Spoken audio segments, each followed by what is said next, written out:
All the way down. This up, pull this back. Okay. Move over. Am I on? Yeah.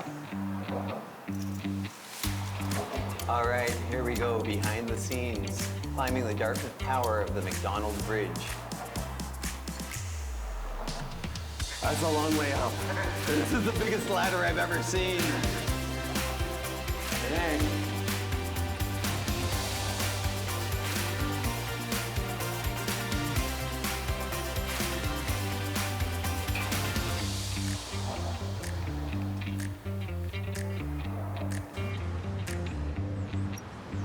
We've got to be safe, so we're having a safety meeting and getting all harnessed up. Oh, I'm already tripping over the safety equipment. Can't look. You gotta look when you walk. You gotta look where you Never walk. walk backwards. Can you introduce yourself? I can. My name is Dave Power. I'm the safety manager here at Halifax Harbour Bridges. I've been here since 2019, and I was previously here for a year back in 2011. Most of my career has been spent out west in the oil sands, and to be honest with you, I enjoy this job tremendously because I get to keep people safe.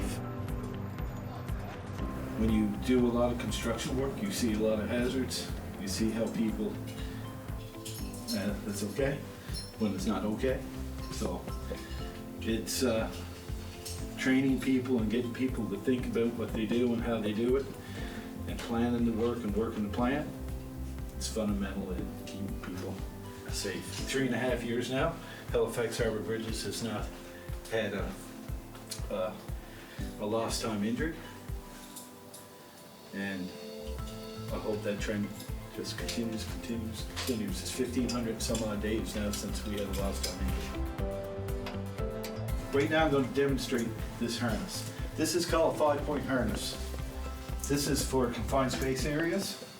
So if you were going down a manhole, for instance, this is where they hook you up with a spreader bar, and they can lower you down, and you're coming straight back up. This is your chest strap, and the idea, I'm going to buckle this for you, so it slides in and it locks. There's no way that that's coming out. Your D-ring on these harnesses, right here, this is a DBI Sala. It has to do that. It has to operate on a spring load. If that stayed there, we would have used harness. So this lanyard here, Yeah. goes on the D-ring here, like this. So then, you don't want these hanging down around your feet. Yeah. So usually what I do is roll them, and I just hook them into these breakaways. I feel like I'm carrying around 15 pounds just to get started. You are. Okay.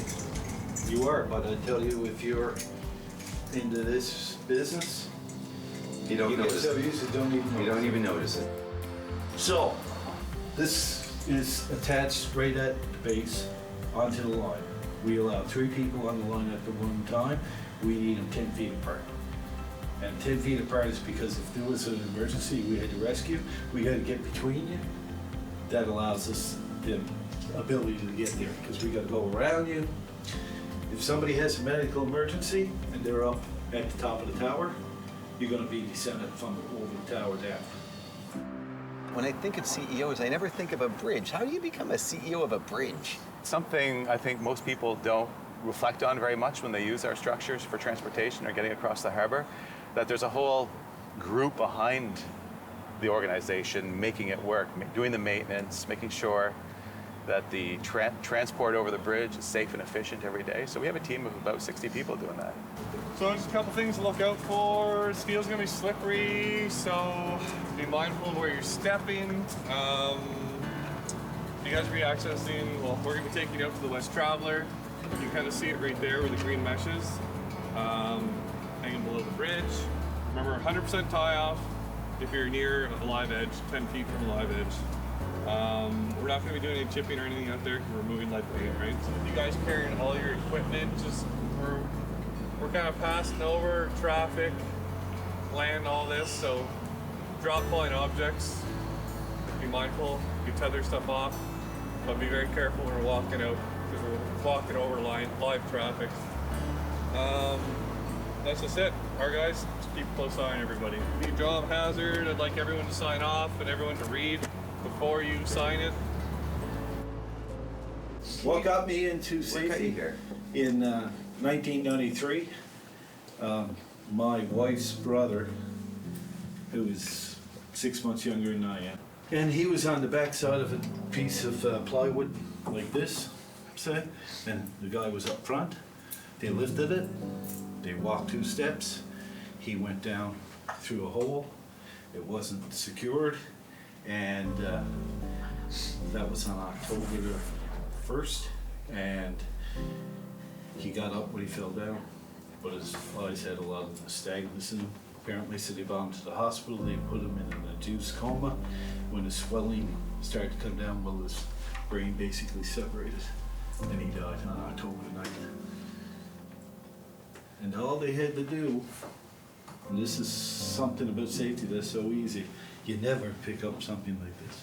No matter what construction site, you never pick up something that blocks your view. All they had to do was flat. They would have seen the hole.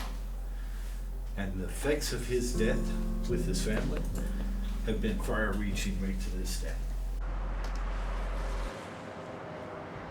It's pretty straightforward out there. You're gonna climb up there, walk out on the scaffolding or on the catwalk, cross over to the south catwalk, and you just walk down to where those green nets are hanging. And it's all enclosed, it's all railed.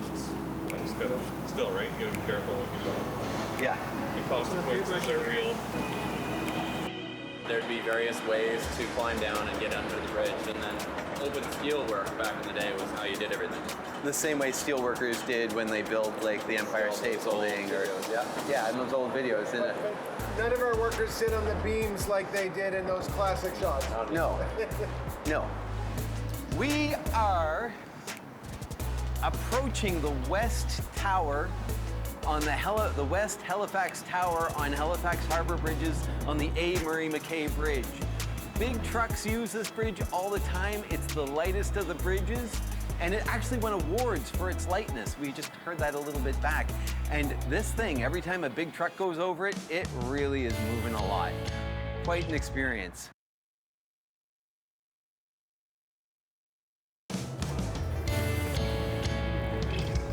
I'm just taking my time. I'm sweating through my clothes already. So, you guys try to keep these open whenever you can, right? Absolutely. We have a lot of work happening on the McDonald Bridge this weekend. Oh, what kind of? Wear surface replacement or replacing some of the asphalt, but it's not a different type of project than you'd see on a highway, for instance, because we have a steel deck. Okay. So when you take the old asphalt off, you have to now bring it down to bare metal. Then you have to apply this special membrane coating called Eliminator on it. And then you apply a tack coat, and then you apply the asphalt on top of that. And that all has to get done, in this case, by Monday night. That's not the only piece of work that we have happening this weekend. And so on the Halifax side, we're doing a bearing replacement on the Halifax cable bend. And so in order to do that, we actually have to jack the bridge up, take the old bearings out, put the new bearings in, and then settle the bridge back down, again, by Tuesday morning. So again, so there's bearings where the cable bends into the bridge? Is that what you're telling me? Well, these are not this is not the suspension span of the bridge, it's the approach span. Okay. So we have to jack that up a little bit, take the bearing out, replace them, and the approach span can move laterally. When you're up on that plaza, be very careful. In the lanes when they're paying, you see people drive up, they're looking at that, they throw the coin in, and they're moving before they even look back. So you always got to be very aware of what's going on in the plaza. The steel that the bridge is made out of can't be directly exposed to this lovely marine environment that we've got here. And that's, the biggest thing. As soon as you build anything, be it a house, be it a car, be it whatever, the moment you build it, Mother Nature's trying to turn it back into what it's made out of. And the bridge is made out of a lot of steel that it wants to make into just an inner mineral. So we coat it. It's coated in various layers of paint. It's been all kinds of different stuff over the years that we've used. And unfortunately, just due to the way nature goes, that paint wears out. And so what we're doing is we're coming in, you'll be able to see like there's some corrosion that happens. Rust. Exactly. Protects it from rust primarily. Yeah, so that breaks through any place where there's wear in the paint, and we'll come through, we'll remove that rust, take it back to the bare steel, and then we coat it with several layers of a paint, and the top coat is this various types of this lovely green that you see on the bridge. So you look around, it looks like a, polka dot. Over there is where we've come from, so it's a little more uniform. Over this way is where we're going to, so it's a little older and a little more spotty. And we want to make it sure that all that steel is nicely coated again. My dad works on the bridge here with me. He's been with the bridge since the 70s, on and off, like here and there and stuff. So yeah, he's been around a long time. Is it nice, kind of following in your dad's footsteps in that way? I guess so. Like, I'm a millwright by trade. So, Are you? Yep. So, yeah, he got me into all of it. So fixing up cars and the building and breaking down of things. All that. So I got that from him. So you're really handy. You learned to be handy for your father. Yeah. We just finished putting up that one. Oh, you For that, the installation day.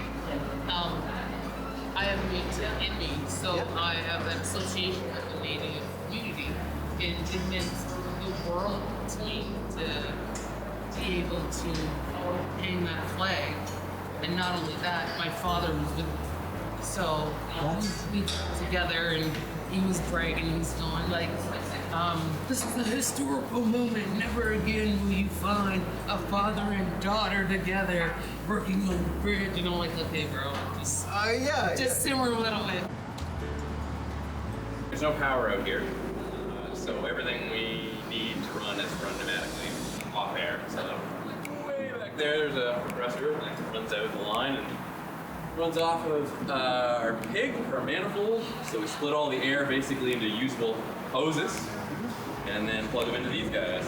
The main one is needle scaler. Basically, there's a kind of a spring in here, and the air shoots it forward, and these little needles reciprocate hundreds of times a second. And that knocks all the surface coating, the rust, off the steel, and so we're able to paint after that. This tool looks older than me. It's pretty nice. Yeah, like you don't get this at Home Depot, do you? They've been using air tools probably 100 years. Like old naval yards, they started using air tools off the steam engine, like well before electricity. So the design hasn't changed much in all that time. It certainly feels heavy and crude enough for that kind of thing. But yeah, there's not much to it. It's a spring and a couple of discs and all these needles. That's basically it. Call it a scabber or a hammer gun. A scabber? Yeah. So for really big, thicker rust, this guy is what we use. What does this do? This little part here reciprocates really fast, and that's really good for knocking off really heavier things. It saves a lot of time on badly corroded areas. So this is a what we call a scarifier. So it's really good for like big flat planes of steel. So like a girder, Yeah, one of these so beams. these beams here we call tanks. Tanks. And for us to run a needle scaler along that, it's not heavy enough for us except for a couple spots to really use the hammer or the scabber. So we'll basically take off the big stuff, and then you can have a nice, smooth, flat finish with the scarifier. If you take a close look at the difference between the McDonald and the McKay Bridge that we have here in Halifax, there's a huge difference in the architectural style between the two bridges, and they're not even close. It's probably something most people don't even realize, but the McDonald Bridge is like this classic architectural bridge that we have, and that's part of why we put so much effort in maintaining it. What are some of the features I should look out for when I'm out there today? If you look at some of the lattice work between some of the major stress components of the bridge, you'll see how the way the metal is bent in a way that we wouldn't even consider building like that today. It's done beautifully, not just functionally. With a lot of care, a lot of manual labor involved in it. If you just look at the arches and the structures of that bridge itself, it's pretty iconic. The older paint it's lead-based. Yeah. The old heavier than lead saying that here, it is of a certain weight. So bridge is very carefully planned for how heavy it is. Anytime we want to add something like these lovely railings or anything like that. Or this floor, this deck? Yep, you have to consider the weight. You gotta think about how much driving over it. That's all well planned. So by updating the coating to a newer paint as well, that's another reason is to decrease the weight over the bridge. You might notice that a lot of these shots look a bit shaky. That is because every time a big vehicle goes over this bridge, everything is moving. It hasn't stopped moving since we got up here.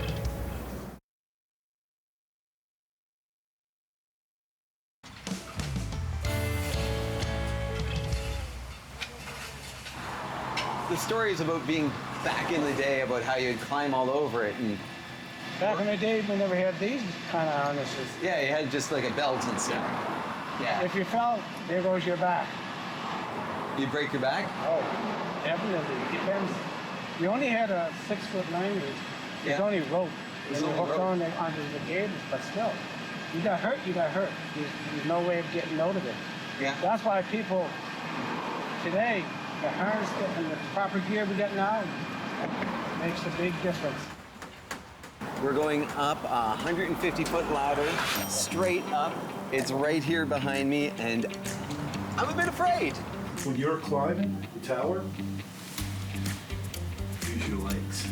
Don't try to pull yourself up with your arms. You'll be exhausted. You will get exhausted. So it'll take someone used to it 10 minutes of straight climbing. So Yeah, that's straight climbing. Once you step in the tower, you can see that there's ledges every so often. So as you're climbing, you need to take a break. You can just kind of step on the ledges. And you will need a break. You will need a break. Oh, yeah. See you guys up there. see you up there. See you out there. So how long have you been doing this? I have been here with Halifax Harbor Bridges for just about 4 months. So very new to the job. Yeah. 4 months, and they're sending you up. Yes, they are. Okay. Well, that First seems- time going up. Super Yeah. excited. Yeah. Excellent. And nervous, but mostly excited. So we had the first one in 1955. The second one came in 1970. I imagine they've had a pretty big impact on how the region's whole have been able to grow. Oh, absolutely. And when I think about the big lift here on the McDonald, the impact of those excessive bridge closures on the weekend, I mean, that had a huge impact for the way people kind of plan their routes to go back and forth into Halifax. And so really what happened is people just, had to figure out a new way to get over to Halifax and a new way to get over to Dartmouth because they knew the bridges were going to be closed. And I think that's something we just always have to keep in mind. A lot of people rely on these things being opened all the time.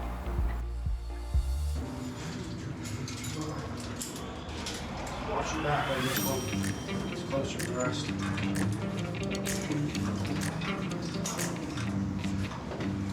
I got it.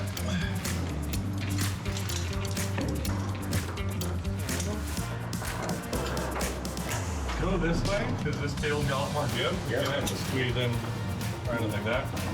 This will start to get high. I would clip to the top rung of that ladder. Now there's your other one. And you see the strap I put around the top table? Clip to that strap. And then once you're up top, clear as this hole, you can unclip.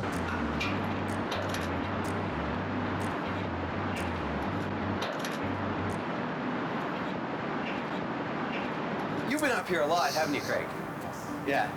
How many times have you climbed up here over the years? Well over 40.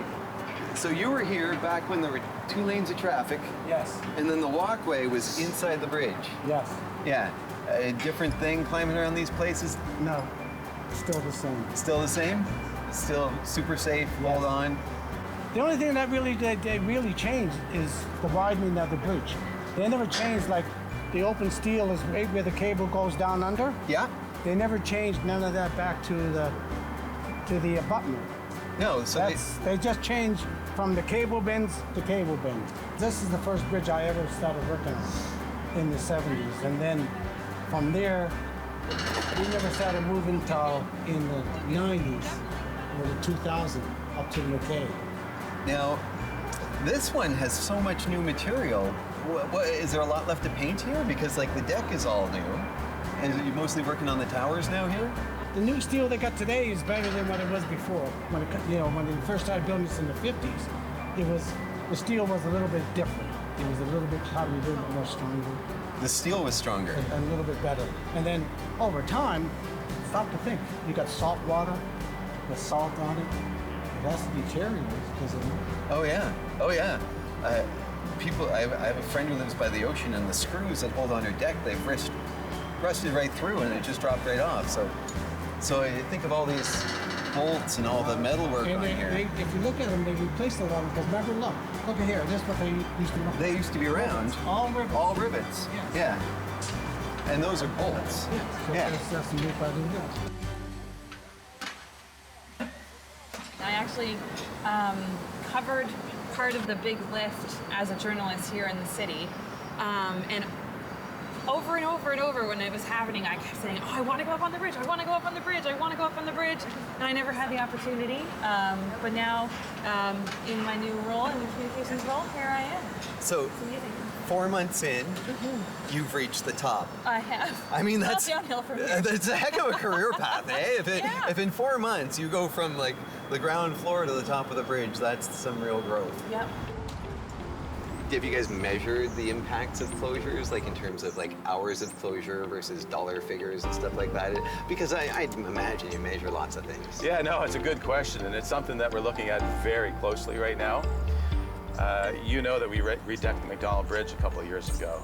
Same thing now needs to happen on the McKay, and it's a different structure, and so the way in which we're going to rehab that bridge is yet to be determined. And so to what extent we can have closures on the McKay is something we're really looking at. We're undergoing an economic assessment right now what the impact of closing the McKay Bridge for an extended period of time. For an extended period of time. Would have on the city. So the winter time, you're talking about the winter time. Wintertime here, it's crazy. It's like people don't really pay attention to the road deck or the people that's working on the road deck or even the sidewalks or the bikeway. We have to plow things. I had people come up to us and say, well, why are you cleaning it? Why are you cleaning this bikeway for? I said, because that's my job. My job is to protect you, and if something happens to you on there, we're responsible for that. That's right. So you're out here taking care of people. You know, when you recognize the role that this company and the bridges play in the regional transportation network and the service it provides to the public, and then we get to do that, that's a real big honor to be able to work in this environment. The wind's a lot cooler. Don't forget you're about 150 feet off the ground. Well, we're 150 feet above the bridge deck. Yeah, and 150 more down below. Oh, okay. It's 300 and some odd feet. Oh, we're 300 and some odd feet up here. Okay. But it's nice though. Oh, it's just genius. You can't beat this kingdom. No, this is the coolest place I've been.